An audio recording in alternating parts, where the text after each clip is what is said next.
Hello, it's my pleasure to introduce this set of video that try to capture what happened during 3 days at EMOOC 2014, the European Summit for MOOC stakeholders.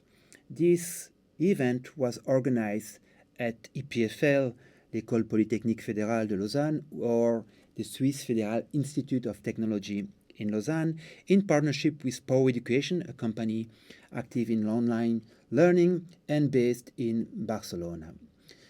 The conference was organized in February, in a rush, but you will see that things did not go too badly. The conference was more precisely run in this great place, the EPFL Rolex Learning Center, on the lakeside of the Lake of Geneva.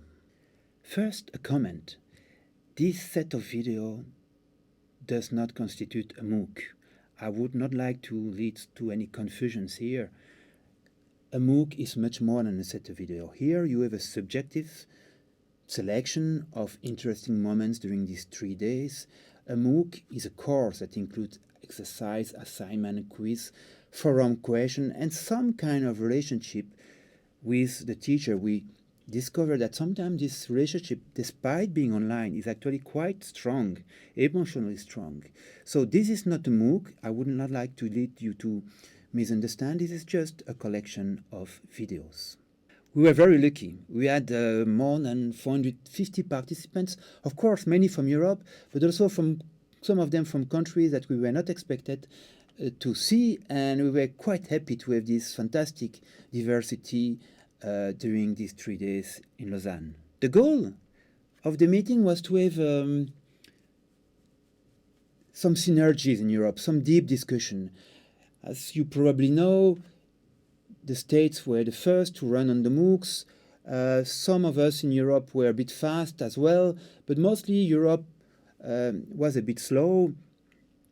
And however, Europe has a fantastic asset to develop this online education. Oh, not only online, blended education, because we have Bologna, the bachelor, master, blah, blah, blah system. We have the credit system, so there is a currency to exchange learning outcomes on this continent. We have the Erasmus system for exchanging students. We have the cultural diversity, the multiplicity of language, and finally we have publicly funded universities. So Europe has a unique asset, and if the hypothesis of this conference is simple. If we talk together, maybe we can collectively achieve something great. Not necessarily to have one European platform or one project. No, this chaotic situation maybe is the best situation, but to have more discussion synergies among the actors. That was the goal of this conference. This was a non-smoking conference. Non-smoking, maybe you don't know this word. Probably not, because I just invented it. And because I invented it, I can pronounce it as I want. Not smoothing, but smoking.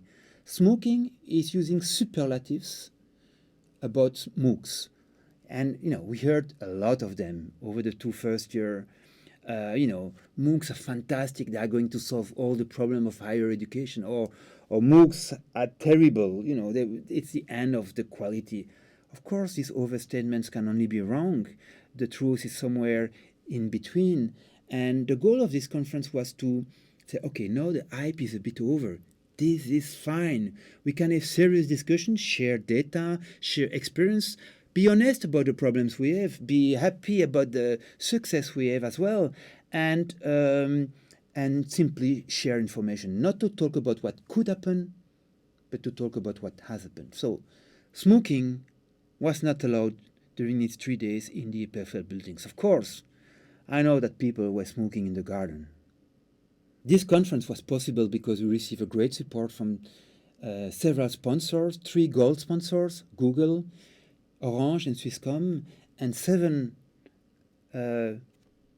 bronze sponsors. I have to look at my slide to tell you the names so that I'm sure I forgot nobody. Coursera, IMC, Kudelski, Proctor-U, Group Vision, Open Up Ed, and the Corp Academy. Thanks to these sponsors, we made the conference possible. The format of the conference was a bit original. There were 4 tracks. The first track was a research track where people, as usually in a conference, submitted paper. There was a review process and the accepted paper were presented. This track was chaired by Professor Ulrike Kress from KMRC in Tübingen, Germany. The second track was chaired by Professor Carlos Delgado Clos from University Carlos III in Madrid, Spain, and it was about experience. It was a bit like research track. People submitted paper, but paper with maybe knowledge that is not at this point generalizable, but still interesting to share. What are the problems? How do you flip the class? How do you encourage teachers to produce a MOOC? They know how much work it is to do. What are the success? How do you measure dropout? And so any paper that could bring some data, subjective, objective, emotional, quantitative data, to build knowledge together. There is a huge need to build knowledge together. The third track was the policy track, where we had deans, provosts,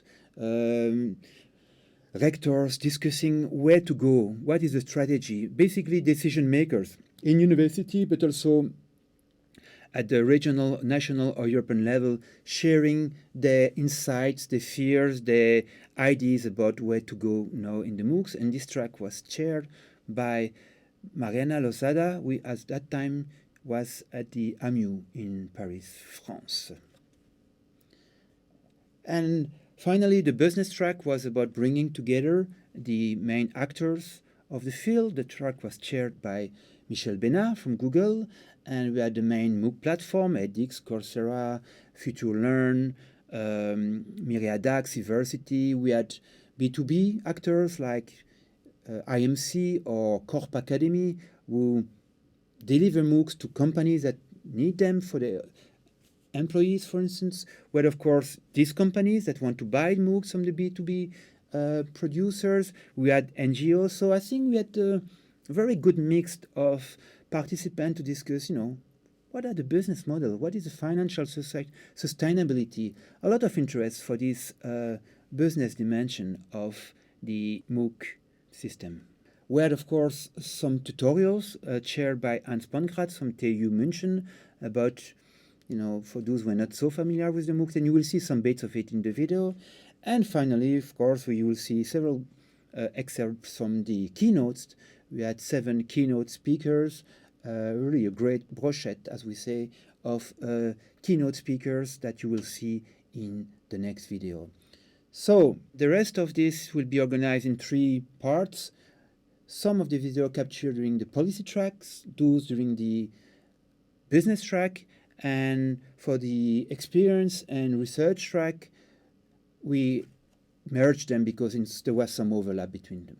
So I'll leave you now. I will see you back in 10 minutes or so as a to present some kind of synthesis of what we learned during each of these tracks. See you later.